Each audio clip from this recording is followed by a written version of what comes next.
Assalamualaikum warahmatullahi wabarakatuh. Selamat pagi, selamat siang, selamat sore, dan selamat malam semuanya. Salam literasi. Perkenalkan, saya Emi Sriwilujeng. Keseharian saya mengajar di SDN Cinglung, Kecamatan Banjar, Kabupaten Tuban. Dalam kesempatan ini, saya akan membedah buku yang berjudul Rinai Rindu. Buku ini ditulis oleh seorang pendidik juga. Nah, inilah namanya Lili Diah Wulandari. Saat ini beliau bekerja sebagai seorang pendidik di SMP 4 Tuban. Mata pelajaran yang diampunya adalah bahasa Inggris. Ini adalah buku tunggalnya yang merupakan kumpulan puisi. Di buku ini ada totalnya adalah 140 puisi yang terbagi dalam dua puisi, yaitu puisi tentang puisi bebas, ada sekitar 69, dan juga puisi dalam cinta ada 71 puisi. Lili Diah Wulandari itu adalah nama yang disematkan oleh orang tuanya pada saat dia menghirup nafas pertama kali di dunia. Kemudian dia biasa menyingkat namanya menjadi Lydia.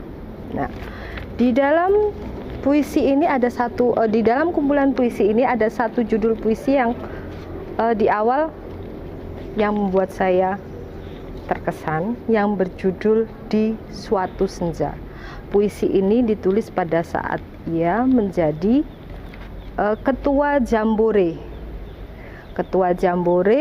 di Kabupaten Tuban pada tahun 2017 yang lalu. Karena saking semangatnya dia menjadi lupa begitu menguasai dia menjadi ketua hingga akhirnya terbaring sakit. Dan ada juga dua buah puisi yang menceritakan sebuah tempat, yaitu di Desa Lebak Harjo. Kita baca dulu ya.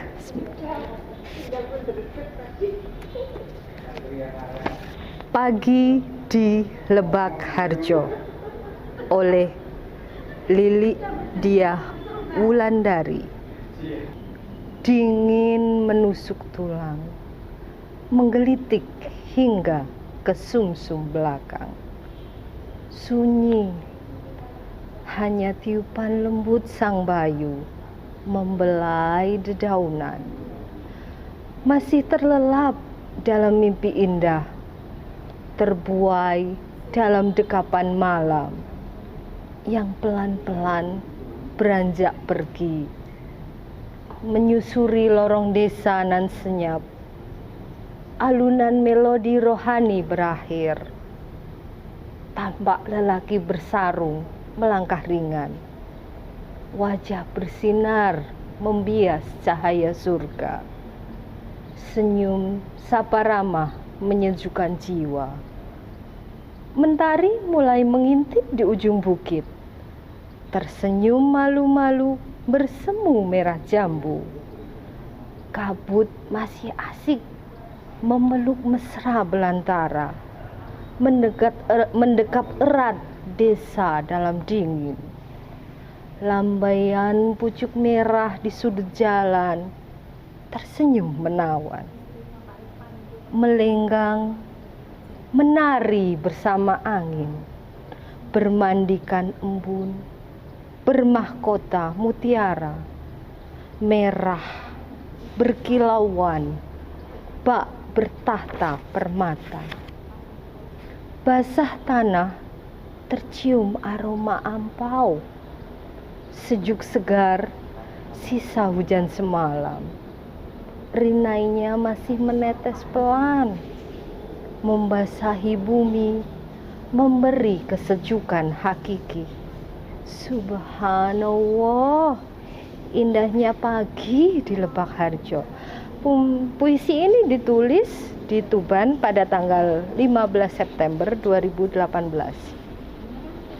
Dan di puisi tentang Lebak Harjo ini, sang penulis menulisnya menjadi dua buah puisi. Yang pertama tadi dengan judul Pagi di Lebak Harjo, dan yang kedua adalah Surga di Lebak Harjo. Selain itu, di dalam puisi ini, di dalam kumpulan puisi ini ada sebuah puisi tentang seseorang. Mungkin beliau saking berkesannya hingga penulis menuliskannya ke dalam sebuah puisi. Mari kita baca dulu puisinya yang berjudul Pak Umar. Kadang kalau kita mendengar kata Pak Umar itu kan apa yang terlintas dalam kita adalah Pak Umar, seorang Umar Bakri, seorang guru atau seorang pendidik di zamannya. Kita baca dulu ya. Pak Umar oleh Lili Dia Wulandari. Pagi masih berselimut kabut. Daun-daun bermandikan tetesan embun. Mentari masih terlelap dalam dekapan malam. Dingin menusuk tulang. Namun udara segar bertebaran di antara hijaunya ilalang. Pak Umar mengayuh sepeda tuanya, menelusuri jalanan sempit berbatu. Kaki kurusnya mendorong lemah pedal sepeda. Roda berputar pelan, namun pasti. Menggilas bebatuan meninggalkan suara gemeritik. Burung-burung berkicau, terbang di antara daun-daun jati.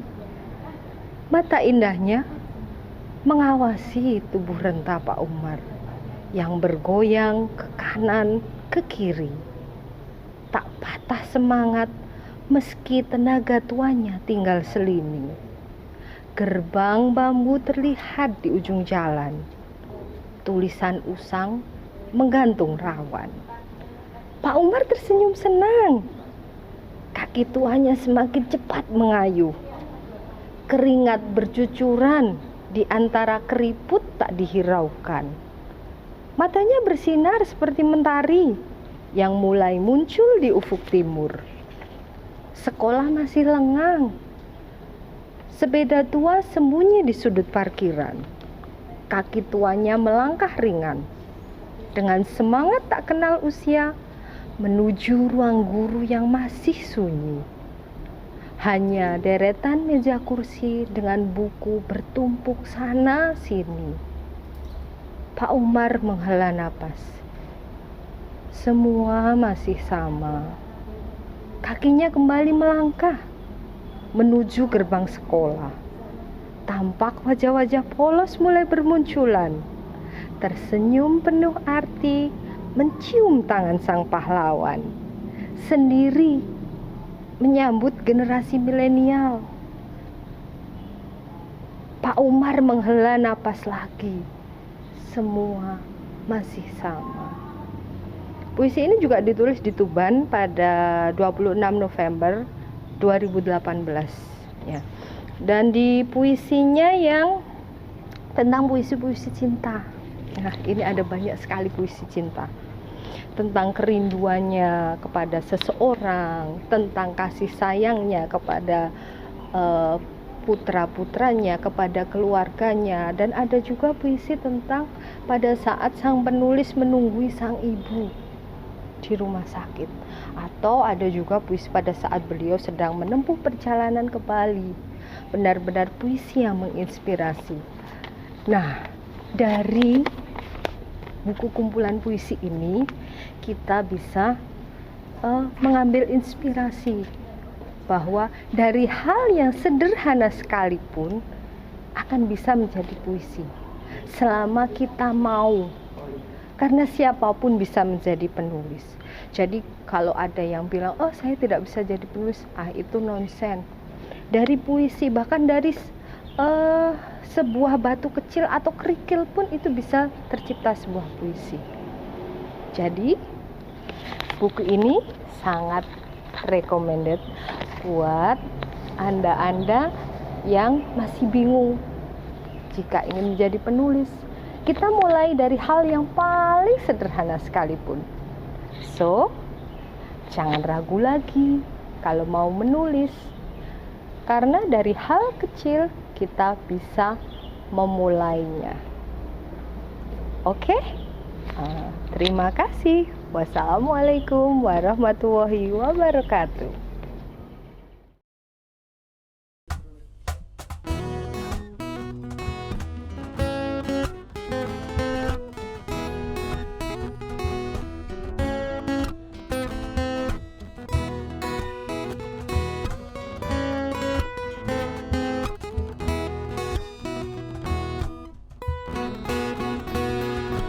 Ida menembus sudah cahaya,